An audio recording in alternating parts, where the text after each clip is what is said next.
जय श्री राम मित्रों। हिंदू धर्म की विशेषताएं। हिंदू धर्म की विशेषताएं हैं, यह इकलौता धर्म है, ये एकमात्र पृथ्वी में धर्म है जिसमें एक ही धर्म के अंदर विभिन्न मत हैं। हमारे यहाँ एक दर्शन नहीं है, हमारे यहाँ दर्शन ही कम से कम 6 दर्शन हैं। और पूजा की विधियां, अन्य सभी धर्मों में पूजा की लगभग 1 अथवा 2 ही विधियां हैं। हमारे यहाँ पूजा की विधियां शायद 100 से भी अधिक हैं। स्वयं श्रीमद् भगवद गीता में भगवान ने 16 प्रकार के, चतुर्थ अध्याय में 16 प्रकार के यज्ञों का वर्णन किया। वाल्मीकि और विशेषकर रामचरितमानस में श्री राम जब शबरी को उपदेश दे रहे हैं तो नवधा भक्ति अर्थात 9 प्रकार की उपासना पद्धतियों का भगवान वहां जिक्र करते हैं। तो हिंदू धर्म की बहुत बड़ी विशेषता कि हमारे पास ईश्वर को प्राप्त करने की विधि अर्थात उपासना पद्धति, पूजा पद्धति एक नहीं है, विभिन्न पूजा पद्धतियां हैं।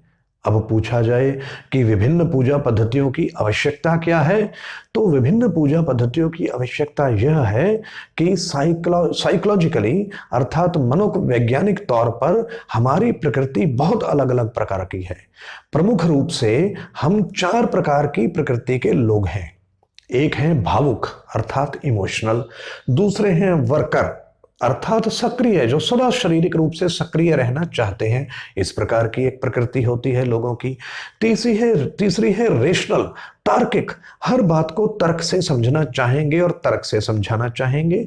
और चौथे हैं गूढ़ ज्ञानार्थी अर्थात मिस्टिकल, जो कि हर बात को गूढ़ ज्ञान में डूबकर समझना और समझाना जानते और चाहते हैं। ऐसे हमारी कम से कम 4 प्रकार की प्रकृति है। आगे मिश्रित प्रकृतियां भी हैं। 4 प्रकार की हमारी नेचर है, 4 प्रकार की साइकोलॉजीज हमारी हैं। यदि हमारी साइकोलॉजीज ही 4 प्रकार की हैं, प्रकृतियां 4 प्रकार की हैं, तो ईश्वर की ओर बढ़ने के लिए एक ही पद्धति सबके लिए कैसे सही रहेगी? उसी को देखते हुए हमारे यहाँ विभिन्न प्रकार की पूजा पद्धतियों का विकास हुआ, विभिन्न प्रकार की उपासना पद्धतियों का विकास हुआ। जिसकी जैसी रुचि हो वो वैसी पूजा पद्धति अपनी चुन ले।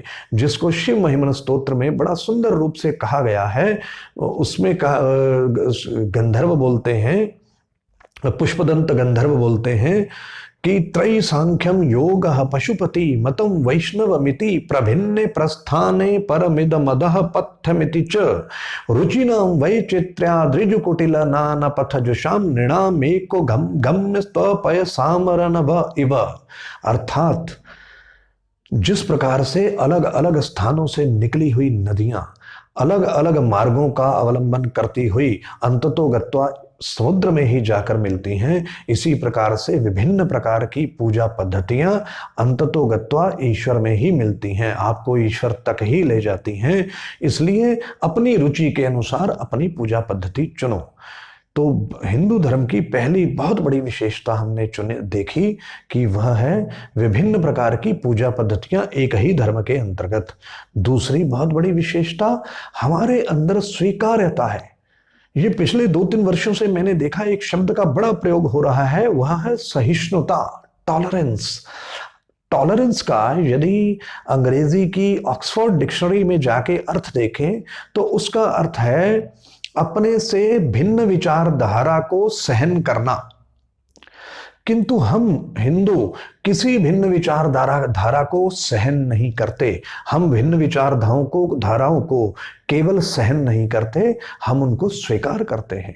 जैसे पिछले श्लोक में अभी हमने बोला कि विभिन्न प्रकार की पूजा पद्धतियां अंततोगत्वा ईश्वर में ही समा जाएंगी।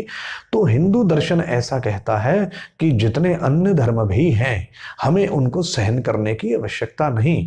अर्थात मान लें मेरा यज्ञ में रुचि है, मुझे लगता है कि यज्ञ करते हुए मैं ईश्वर को प्राप्त कर सकता हूं। मेरा एक पड़ोसी है जो भजन गाता है और उसके अन्य एक पड़ोसी है इसके अतिरिक्त जो नमाज पढ़ता है, तो मुझे उन दोनों को सहन नहीं करना है कि ये कर तो गलत रहे हैं, मैं सहन कर लूं, ऐसा नहीं है। मुझे हमारे अंदर इनबिल्ट एक बात है, हमारे अंदर एक संस्कार है कि हम मान लेते हैं कि ये भजन वाले को भी वही ईश्वर मिलेगा जो मुझे मिलेगा, मिलने वाला है। वह नमाज वाले को भी वही ईश्वर मिलेगा जो मुझे मिलने वाला है। यह हिंदू धर्म की एक बहुत बड़ी अन्य विशेषता है। यह दो विशेषताओं के साथ इस सीरीज का आज का वीडियो मैं पूर्ण करता हूं। आगे की विशेषताएं और हिंदू धर्म के बारे में अन्य जानकारियां आगे के ऐसे ही छोटे छोटे वीडियोस में शेयर की जाएंगी। धन्यवाद। जय श्री राम।